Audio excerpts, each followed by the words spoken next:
If you believe in Creator, you must also believe in His creation. If you love the artist, you must also love his art.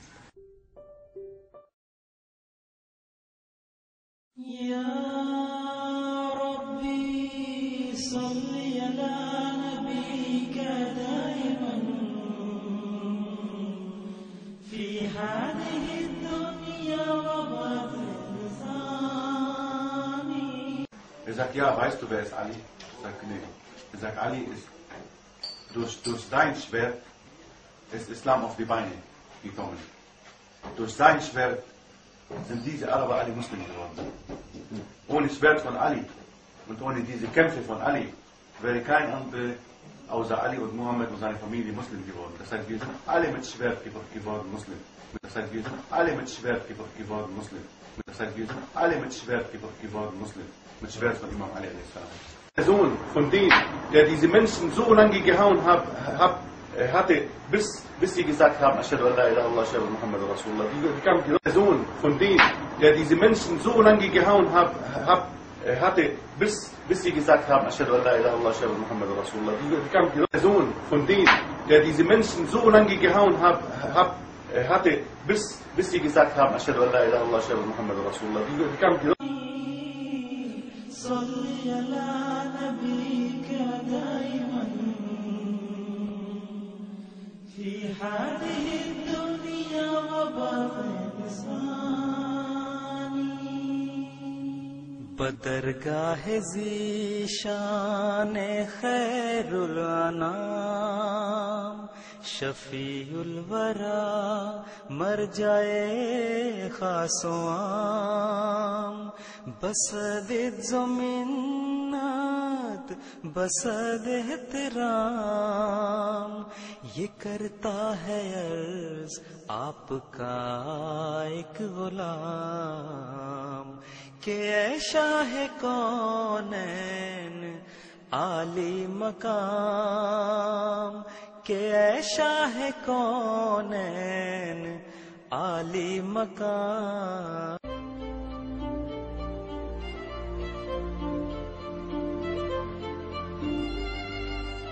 बरादरी कितनी अजीम है ये।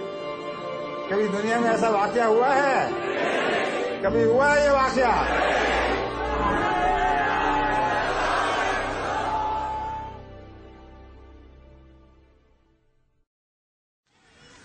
If you believe in Creator, you must also believe in His creation. If you love the artist, you must also love his art. As such, our concept of Islam is so beautiful and so well poised that it has started attracting attention all over the world. People all over the world joining Ahmadiyya at a greater speed, which is now turning into not a speed but acceleration.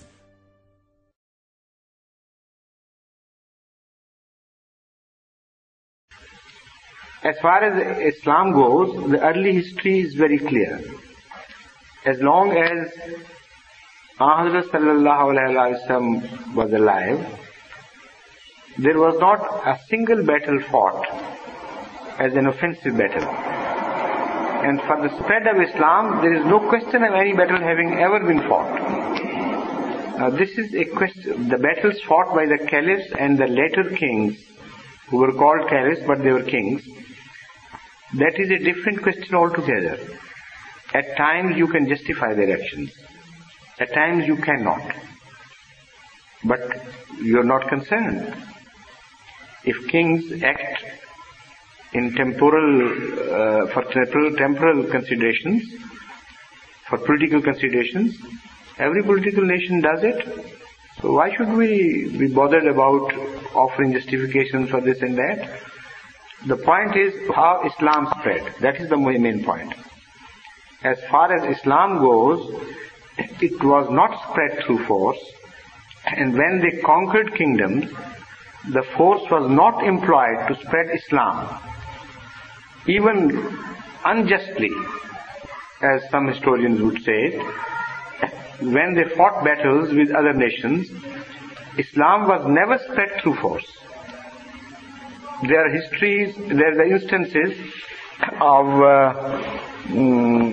for instance, Constantinople having been won over by sword. I agree. There is no gainsaying this. But no Christian historian would say or insist that after conquering Constantinople, a single Christian was converted to Islam. When they left Constantinople, having been defeated, on the contrary, it is said that all the Christians came crying and weeping and said, we want you rather than the Christian rulers because you are more just. If Islam had been spread by force, that conquest should have resulted in the entire population having become Muslims. It did not. The spread of Islam was among the Muslim conquests, no doubt. But through the Sufis, through the Mujaddideen, through the Muslim scholars, not by the kings. They were not bothered. They fought their battles, but they won the territories, not the hearts, and never applied force to convert people into Islam. If I can refer you to a book recently published by a Christian scholar giving the history of spread of Islam and giving the population numbers at various stages.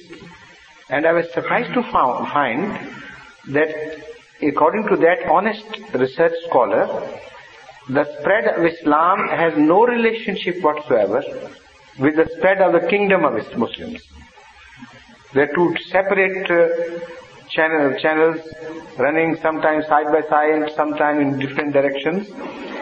And whether the Muslims lost an empire or not, did not lose an empire, this was a different phenomenon. And it was a phenomena to be observed equally in those regions as well, where Muslim sword never reached and was never employed. It's a parallel phenomenon. That shows that the Muslim political might had nothing to do with the spread. I mean to say that some Madudites, for instance, the followers of Madudi, they also believe in this, and they, as evidence, they give this spread of Islam, or Muslim empire I should say, through sword, as evidence that sword has a part to play in religion. And they say, unless these countries had been conquered, Islam could not have spread as fast. Previously that was rejected. After the conquest that was accepted. Maybe not directly under the threat of life, but under the influence. There is a very strong argument they produce in their favor. Just a moment. But at the same time, Islam was spreading elsewhere. In Indonesia, in China. 4 huge provinces of China became Muslim.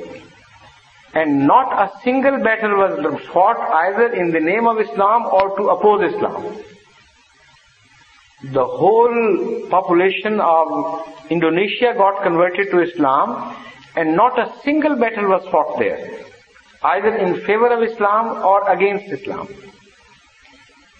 And the spread in the peaceful region was much more rapid and lasting than the spread in the regions of war. Hazrat Bashir Ahmad Sahib in his book Khatam al-Nabiyyin has made a very interesting comparison, quoting figures.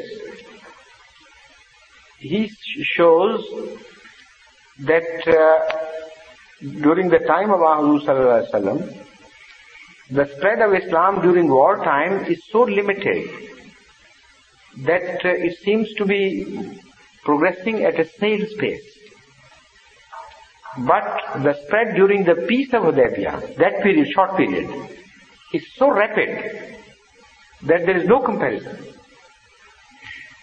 So the real spread of Islam was not after Fateh Makkah, but before Fateh Makkah. And even after Fateh Makkah, not a single Meccan was converted because of that victory. Ahmad Sallallahu Alaihi Wasallam did not lay that condition at all. He said, whoever wants to save his life, he should come under the banner of Bilal or under the band of so and so, or do this or close his doors. There were so many conditions. And one of those also was that if somebody accepts Islam, okay, he will also be saved. So when there are 7 other doors open which are so easy of access, why should one take the door of Islam? Because it wouldn't make any difference to him. So that proves that it was not the fear of sword which spread Islam. Because they could escape in any direction, from any door. And after the conquest, the punishment that was declared was only for a few known culprits. Less than 12, less than 6, only 4. And still, some people have the courage or audacity to say that Ahmad used sword to spread Islam, or Islam was waiting for its sword for ultimate conquest. It's totally wrong. After Fateh Makkah, in Hunain, Ahmad had to fight a battle. And on way back also he had to fight battle with Banu Ghatfan, he had to fight a battle. Yet he released all the prisoners of war without asking a single one to get converted to Islam. Without condition, totally they were released, and because of the tribe being related to Hatem Tai. Look at him, at his grandeur. What he said was that Hatem Tai was so generous and so beneficent in his character that a lot of benefit flowed from him to the needy.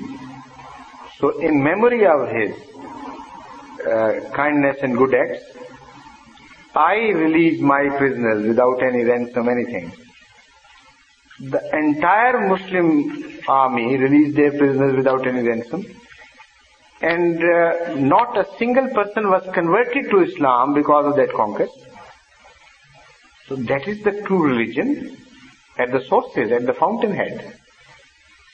You can't compare religion after it has got distorted and mixed with other impurities and then start attributing things to religion, while it is a distorted religion, not the true religion. True religion can only be understood at sources.